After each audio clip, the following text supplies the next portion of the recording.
नमस्कार दर्शकों, justice Hema committee की रिपोर्ट सामने आने के बाद सिनेमा जगत में जैसे हलचल सी मच गई। जी हाँ, इस रिपोर्ट ने मलयालम फिल्म इंडस्ट्री में महिलाओं के साथ हुए उत्पीड़न और शोषण के मामलों का खुलासा किया है। रिपोर्ट के सामने आने के बाद कई कलाकार निशाने पर आ गए।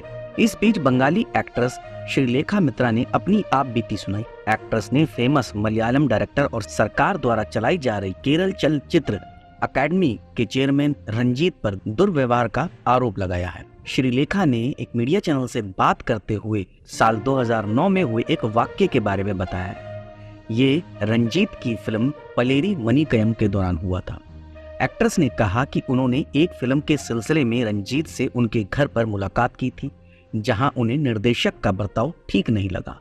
श्रीलेखा ने बताया कि फिल्म की कहानी पर रंजीत से बात करते हुए उन्हें असहज महसूस हुआ। श्रीलेखा ने बताया कि रंजीत से उनकी मुलाकात उनके घर पर ही हुई थी। एक्ट्रेस ने कहा वो कॉल पर थे, वहाँ बहुत लोग थे। वो एक सिनेमेटोग्राफर से फोन पर बात कर रहे थे, जिनके साथ मैंने ऑलरेडी पहले से काम किया है। उन्होंने मुझसे पूछा कि क्या मैं उससे बात करना चाहती हूँ, यानी कि जिससे वो बात कर रहे थे सिनेमेटोग्राफर से। फिर मुझे दूसरे कमरे में ले गए। एक्ट्रेस ने बताया कि रंजीत उन्हें बेडरूम में ले गए, जहां अंधेरा था और बालकनी भी थी। उन्होंने कहा जब मैं फोन पर सिनेमेटोग्राफर से बात कर रही थी तो वो मेरे बगल में खड़े थे। वो मेरी चूड़ियों से खेल रहे थे और मेरी स्किन को भी छू रहे थे। महिलाओं के अंदर ऑलरेडी सिक्स सेंस होता है। मुझे असहज महसूस हुआ। मैंने सोचा शायद मैं ज्यादा ही कुछ सोच रही हूँ और वो बस मेरी चूड़ियां देखना चाहते हैं। मुझे उनके साथ अच्छा नहीं लग रहा था। कमरे में अंधेरा भी था। उन्हें ये भी समझ आ गया था कि मैं कोई रिएक्शन नहीं दे रही हूँ, अपना हाथ भी नहीं हटा रही हूँ।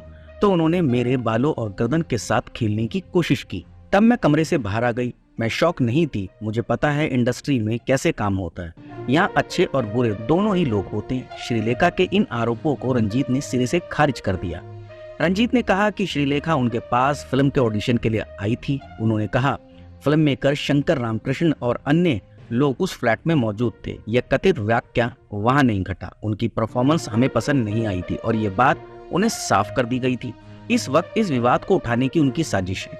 अगर वो मेरे खिलाफ कानूनी कदम उठाएगी तो उन्हें उसका वैसा ही जवाब मिलेगा। श्रीलेखा मित्रा के आरोपों पर केरल के सांस्कृतिक मामलों के मंत्री साजी चेरियन का कहना है कि राज्य सरकार गलत काम करने वाले किसी भी इंसान का बचाव नहीं करेगी। रंजीत के खिलाफ आरोप साबित हुए तो उन पर कार्रवाई की जाएगी। उन्होंने कहा कि महज आरोपों के आधार पर ही केस दर्ज नहीं किया जा सकता। वहीं केरल राज्य महिला आयोग की अध्यक्ष पी सती देवी ने कहा कि अगर आरोप साबित हो गया तो रंजीत को केरल चलचित्र अकादमी के अध्यक्ष पद से इस्तीफा देना पड़ेगा।